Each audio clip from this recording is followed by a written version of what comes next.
This is why you make suboptimal decisions when it comes to anything at all. Alright? So imagine that you're making your resolutions, you're writing down your goals, you're making your schedules for January 1st, which is today. So yesterday was New Year's Eve, and you made all of this, yet you don't really know why you've made any of it at all. You were simply told to, or you were simply made to do it by yourself, of course.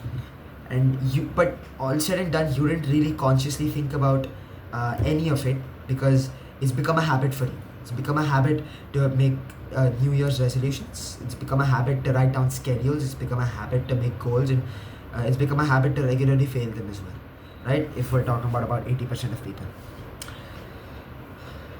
So why do we make any of this? Why do you live life as a normal, regular human being, right?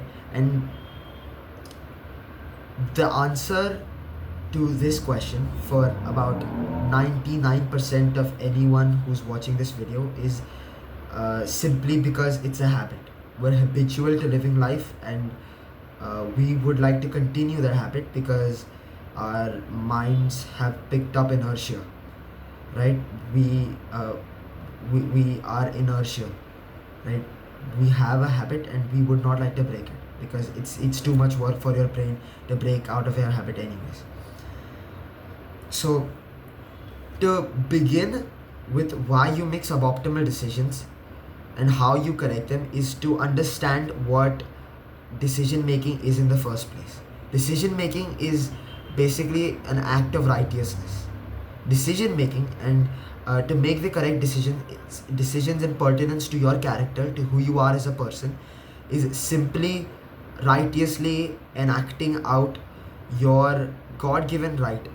And so this is to everyone who does not consider them any form of atheist, but to everyone who is an adamant believer in science, I would say it's a part of your consciousness that hasn't been awakened yet. So making optimal decisions is a right that everyone has, and it's a right that must be carried out to its fullest, and that is exactly what righteousness means. If you are doing injustice to yourself by not making the optimal decision that you can make at the time, right? And this only arises due to you not knowing yourself completely. Any form of optimal decision taken, any form of suboptimal decision taken, and any form of optimal decision ignored, for that matter, is only because you don't know yourself, so you don't know what's best for you, right? And at the end of the day, it's only you who needs to make the decision. And so when we talk about righteousness, right, when we understand what righteousness is, because righteousness, as I explained to you in verb form, is optimally making decisions. But what righteousness means is it is truth manifest, right? There is an underlying truth inside you. There is an underlying truth within what you consider to be yourself, and that enacts itself out onto the world. And when decisions are made in pertinence to that enactment, it is called righteousness. You are either righteously or you are unrighteously making decisions for you. And if you're unrighteously making decisions for you, then you will meet nothing but misfortune, right? And misfortune, again, as a relative term, is only you being unhappy with whatever decisions you took, because you didn't take the best decision for you. You didn't take the best decisions for yourself, right? And something that you have to understand is that if you are not on your side, if you do not make the correct decisions according to you, then nobody else can, one, and nobody else will, two, right? The only way to make decisions justifiable to yourself, the only way to understand what a right decision, a correct decision really means, is to make any decision whatsoever, regardless of the impact or the magnitude that it really constitutes, regardless of the impact that it has on your life, is to make decisions that are in accordance with who you are, right? It's to make decisions in accordance to your truths. It's to make decisions in accordance to your dharma, if anyone's read the Bhagavad Gita over here, right? And so a part of your dharma is to also make decisions in accordance to your dharma, right? And one more concept that the Bhagavad Gita really dives into is the fact that any decision not made in accordance to your dharma, or even an abstinence from any decision that could potentially affect your dharma, is adharma. And adharma, in very plain terms, means unrighteousness.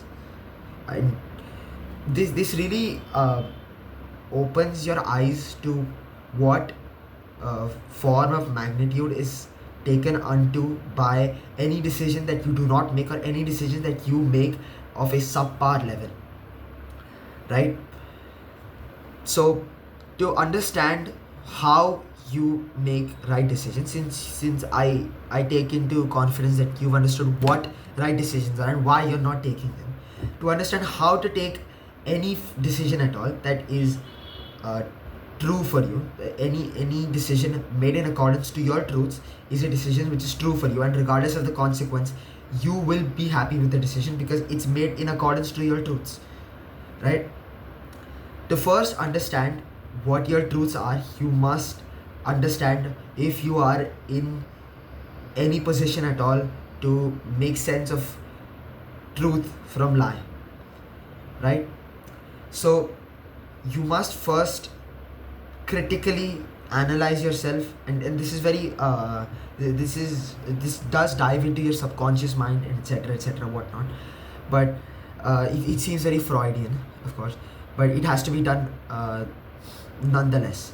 And of course it comes with a consequence. I think all form of activity, all sense of conscience, all sense of cognizance is temporarily lost for a while, because you are lost for a while, but that is a very small price to pay with what's come with what you have in store for you ahead, and that is a clear sense of decision making. Because something you have to understand is that any form of success or any form of life at all comes from decision making, right? And a choice or any decision can only be made between two choices: a choice to do and a choice to not do, or a choice to be and a choice to not be. If you watch my earlier video, then it's a choice to be and a choice to not be. And Shakespeare really hit it. He really hit the nail on the head when he said, "To be or not to be." That is the question, because that really is, right? Anything that you consider profitable enough to incorporate into your identity will soon enough become a part of your identity. It will soon enough become your truth, right? It will soon enough become a part of your relative truth. And when you understand what your relative truths are, then only can you go ahead and enact those truths out in real life. Then only can those truths come to a consensus as to whether you have to consider a certain input that you receive into your life as as worthy of even entertaining in your mind space or not, right? Because if you watched my earlier video, then it really talks about possession, and how possession is it's a logical fallacy. It doesn't really exist, and possession doesn't really apply in a very profitable sense at all to your character. So the way you can make believe yourself in accordance to what your truths are A, to analyze your greatest desires, your intuition, which is very, very important, by the way. I've written it down in my notes right here. I don't know if you can see it, but it is A, to critically analyze your greatest desires, your intuition, and your ultimate decisions. What decision you take ultimately, in spite of whatever desire or in spite of whatever intuition might be saying to you, or in spite of whatever your desires might be suggesting you, if clearly indicates a sense of fear. It's a very deep rooted sense of fear. Uh, is A very deep rooted sense of fear is what causes an ultimate change in decision making. If you don't know what you want, which is your greatest desire, if you don't know what you want, then you have to go back to square one. You have to really analyze what you want in life, and the best way you can do that, the best way you can analyze your desires, the best in the most practical way possible, is to cut out everything from your life.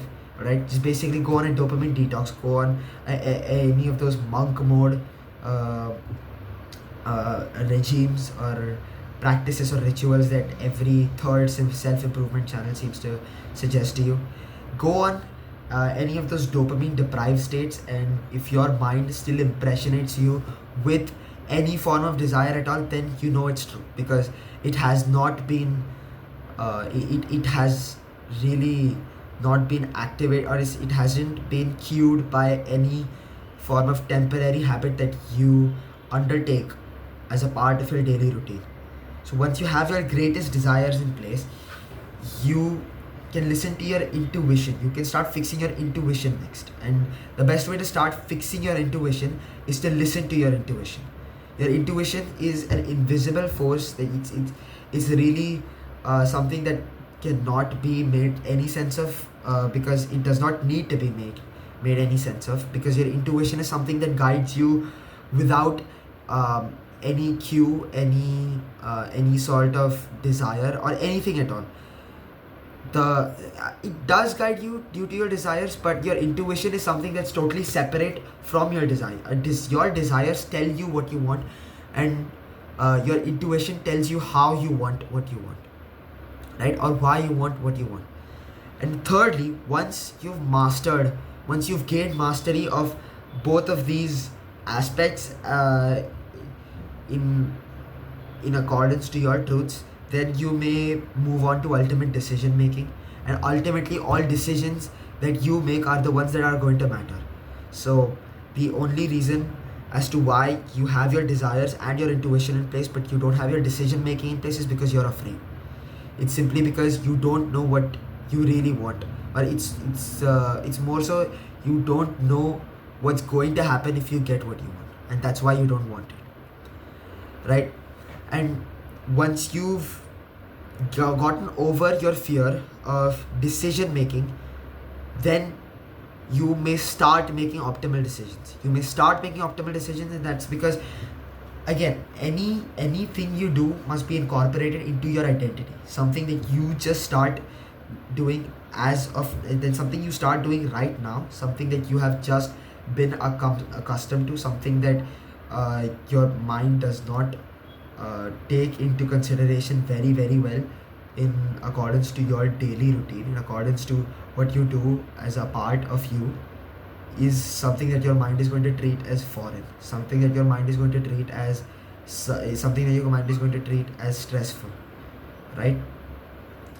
And any form of it's a form of good stress, really, and any form of good stress can very well disappear within 21 days. If you read the book Psycho Cybernetics, the author Maxwell Maltz really dives into what it means to create a different self-image, a different form of identity.